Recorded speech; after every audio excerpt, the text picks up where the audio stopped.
How to improve your sales today. Welcome to episode 180 of the Marketing for Owners podcast. This is probably the last one from the top of Whistler Mountain, British Columbia, Canada. Beautiful, beautiful day. Now, for those of you watching the video, I'm going to apologize because I'm holding the camera. This is something I don't usually do. I'm holding it doing selfie style. There are other people behind me, as you can see, because I'm in a rather popular photo site. This is the, I think it's called the Inuktitut, which is, if you remember the Whistler, Canada Winter Olympics, this symbol is the symbol of the local native Canadians. Not sure what the correct term is these days. And there is another one right on the top of the highest peak, and there's one down English Bay, and there's a few of them. But this is one of the famous ones. And people come here. There's a restaurant just around behind me. If I scan around, look, see, there's a restaurant, loads of people there. And if I scan around, you also get the peak-to-peak gondola in the background. Now, I don't know, are there any there? Yeah, see that red one? Right, that is the world's highest gondola, highest from the bottom of the ridge. It also is the longest span between two towers. It's 2.2 kilometer span, one go. And one other world record, I can't remember for the life of me. But it's fantastic. The whole journey is like 4 kilometers, and it actually connects Whistler Mountain to Blackcomb Mountain. It's pretty cool, and there's a film on how they made it. It's pretty cool. Anyway, I was going to tell you how you can improve your sales today, all right? That means right now. So this is a weekend challenge, my friends. Get that pad, get a pen, or a pencil. Yeah, doesn't work, that doesn't matter. I don't care. But just don't do this electronically. Write these down. Number 1, to get more sales. When was the last time you got on the phone? I want you to make some phone calls. This is the hardest thing, but you know full well if you stand in front of a customer, you can do it. Decide who you are going to phone and spend 30 minutes of each day phoning people.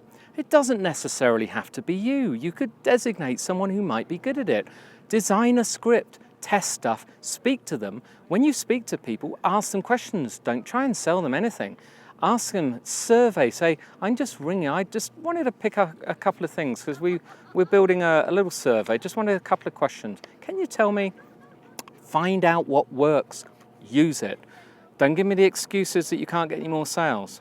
Number 2, visit people every week. And what I mean, not the same people, visit somebody every single week. Quite often as bosses, we sit in, we don't go anywhere. We don't visit anyone. We don't do anything. Like that. Visit people. Again, remember, this is because you don't have enough sales. So don't give me the excuse you don't know how to do it, because I've just given you 2.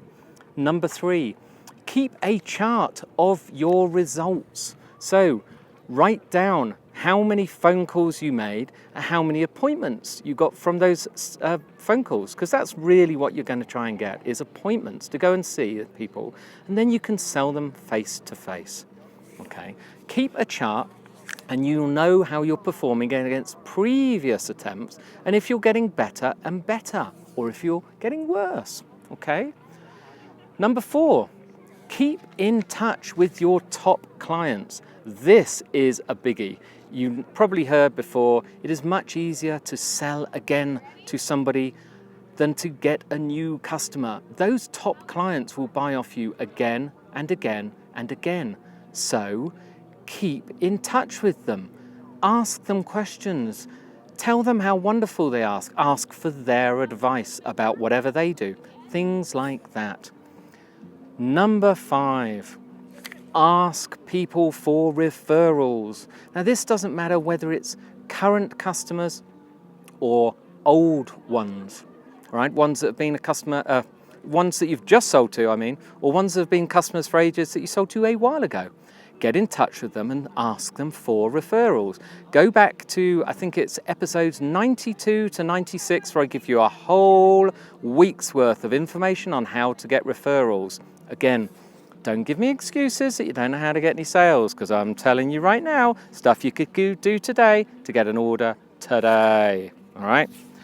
And lastly, but no means least, follow up immediately. When you get a lead, when someone makes an inquiry, make it your absolute aim to get back in touch with them as soon as possible and to keep in touch with them again and again. Follow up often. Don't just get in touch once. Keep on at them. Now, you think, oh, but they don't want anything. What's the harm? What can they do? They can say, yes, I do want to know more from you, or I do want to buy something, or no, I'm not interested. Keep on getting in touch with them, following up with them until they tell you they're not interested. When they say they're not interested, ask them why. Okay? That was another weekend challenge. Just made episode 180 of the Marketing for Owners podcast.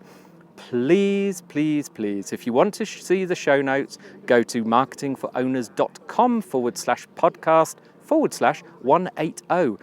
Or if you just leave just podcast, you'll see all of them, all the other 179 as well. If you also look on the website, if you go on the top menu, you will find a thing that says Great Tools. If you click on that, there's a drop down and it will show you a listing of all of the books we've recommended, all of the Tuesday Toolbox tips, all of the friendly follows, all of the podcasts, and every single weekend challenge I've ever come up with. Please go and see what you think. And if you like stuff, leave a comment or leave a review on iTunes. That all helps the show. Thanks. You have yourself a great weekend, whatever you're doing. Bye-bye.